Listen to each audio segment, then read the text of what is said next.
बुद्ध जिनकी मैं आपसे बात कर रहा हूं बहुत बुढ़ापे में हुए। सिद्धार्थ इनका नाम था। बहुत बुढ़ापे में पिता की संतान हुए। तो जब बहुत बुढ़ापे में संतान हुए तो पिता को इसका जब राजसूय यज्ञ किया गया जिसमें नामकरण संस्कार होता है बेसिकली, और नामकरण संस्कार में अलग अलग देशों से अलग अलग शहरों से लोगों को बुलाया गया। बुद्ध का नामकरण संस्कार हो रहा है। सिद्धार्थ है जब, अभी बुद्ध नहीं हुए हैं, अभी लड़का ही है खाली, और बहुत सालों के बाद बुढ़ापे में हुआ है। तो बड़े बड़े ज्योतिषियों ने सिद्धार्थ का हाथ देखा। 12 साल का एक लड़का जिसका नाम था कुदन्ना, छोटा ज्योतिषी, उसने भी इस बुद्ध का हाथ देखा, छोटे से बच्चे का। उसने अलग अलग राजाओं से, अलग अलग ज्योतिषियों से उस महाराज ने बुद्ध के बारे में पूछा जो सिद्धार्थ थे कि इसका जीवन बताओ क्या होगा। 90% लोगों ने बोला सन्यास ले लेगा, 10% लोगों ने बोला राजा बन जाएगा। 12 साल का ज्योतिषी कुदन्ना, उसने एक उंगली उठाई, उसने बोला राजान, मैं स्पष्ट तौर पे कहता हूं कि आपका लड़का सब सन्यासी हो जाएगा, सब छोड़ देगा। राजा को बड़ी ठेस पहुंची, बड़ा क्रोध आया मन में कि बुढ़ापे में एक लड़का हुआ, अगर ये सन्यासी हो जाएगा तो मेरा राजपाट कौन देखेगा, है ना। आदमी सन्यासी चाहता तो है लेकिन अपने घर में नहीं, पड़ोसी के घर में चाहता है। भगत सिंह हो पड़ोसी घर में, हमारे घर में नहीं होना चाहिए। तो बुद्ध ने बोला इसका, राजा ने बोला इसका उपाय क्या है। उपाय बड़ा सरल है, इसको भ्रम में रखो जीवन भर, क्योंकि जिस दिन इसको दुख का एहसास हुआ, इसके मन में पीड़ा हुई, ये सन्यास की तरफ चला जाएगा। राजा ने बोला क्या करूं। बोला षड्यंत्र करो, प्रपंच रचो। कैसे।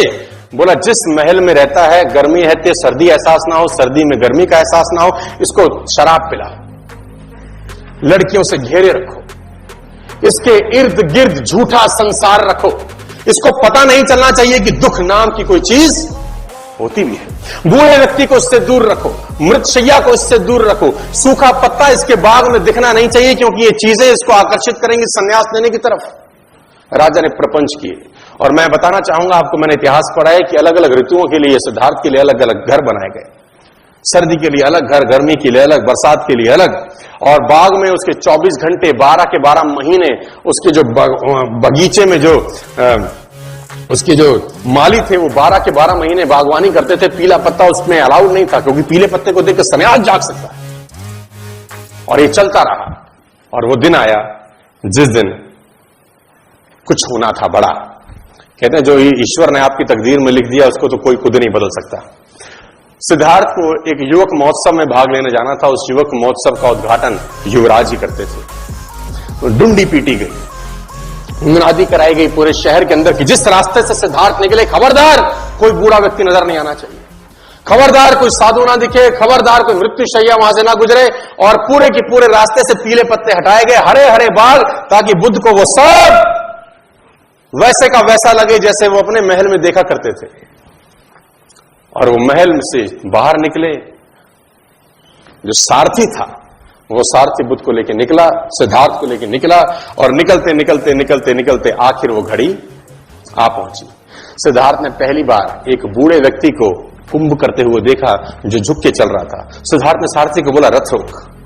सारथी ने बोला महाराज क्या हुआ। बोले ये झुक के क्यों चलता है, क्या तकलीफ होगी इसको, क्योंकि पहली बार उसने बुढ़ापा देखा। सिद्धार्थ ने आज तक तो सब हष्ट पुष्ट लड़के लोग देखे थे। सिद्धार्थ ने बोला ये झुक के क्यों चल रहा है। सारथी बोला महाराज मुझे आज्ञा नहीं है कि मैं संदर्भ में आपसे एक शब्द कहूं। सिद्धार्थ ने बोला मैं आज्ञा देता हूं तेरी गर्दन उड़ा दी जाएगी, तो तुरंत बता ये झुक के क्यों चल रहा है। सारथी ने बोला महाराज ये बूढ़ा हो गया है, ये बुढ़ापा है।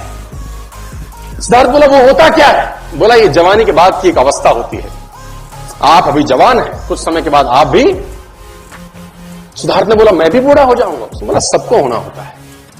रथ आगे बढ़ा और सिद्धार्थ ने फाइनली एक मृत्यु शैया देखी। कुछ लोग एक बॉडी को ले जा रहे थे। सिद्धार्थ ने बोला रथ रोक, इस आदमी को बांध के क्यों ले जा रहे हैं, इसको क्या हो गया है। तो उसने बोला महाराज ये मर चुका है। बोला ये क्या होता है। बोला ये बुढ़ापे के बाद की अवस्था है। बोला एक दिन क्या मैं भी मर जाऊंगा। सारथी ने बोला जो आया है सो जाएगा, राजा रंक फकीर, जो आएगा वो जाएगा। रथ आगे गुजरा तो सिद्धार्थ ने फाइनली वो लास्ट में वो देखा जो उसको देखने के लिए मनाही थी। सिद्धार्थ ने अपनी आंखों से एक सन्यासी को गेरुए वस्त्र धारण किए चलते देखा। तो सिद्धार्थ ने सारथी से बोला इसने इस रंग के कपड़े क्यों पहने हैं। अब तक तो सिद्धार्थ ने वो राजसी ठाट बाट देखे थे, ये गेरुए वस्त्र में आदमी कहां जा रहा है और ये कौन है। तो बोला महाराज ये सन्यासी है, इसने सब छोड़ दिया क्योंकि जिंदगी में दुख है, तकलीफ है, क्लेश है। सिद्धार्थ ने बोला रथ रोक, लौटा ले। कहते हैं कि सिद्धार्थ उस युवक महोत्सव में भाग लेने नहीं गए और आधे रास्ते से ही लौट के वापस आ गए, और उसी रात सिद्धार्थ ने गृह त्याग कर दिया। उसी रात को वो सब छोड़ के चले गए। एक चीज बदली सिद्धार्थ के जीवन में, और वो था विचार। 12 बरस के बाद लौटे, बुद्ध होके लौटे, तेज उनके चेहरे पे था। घर का किवाड़ खटखटाया, यशोधरा ने दरवाजा खोला। छोटा सा बच्चा था जब 12 बरस पहले सिद्धार्थ गए थे। यशोधरा ने पहले तो खूब गालियां दी कि तुम मुझे बता के नहीं जा सकते थे, मुझे पूछ के नहीं जा सकते थे। सिद्धार्थ बोला, मैं तुझे पूछता तो मुझको जाने देती।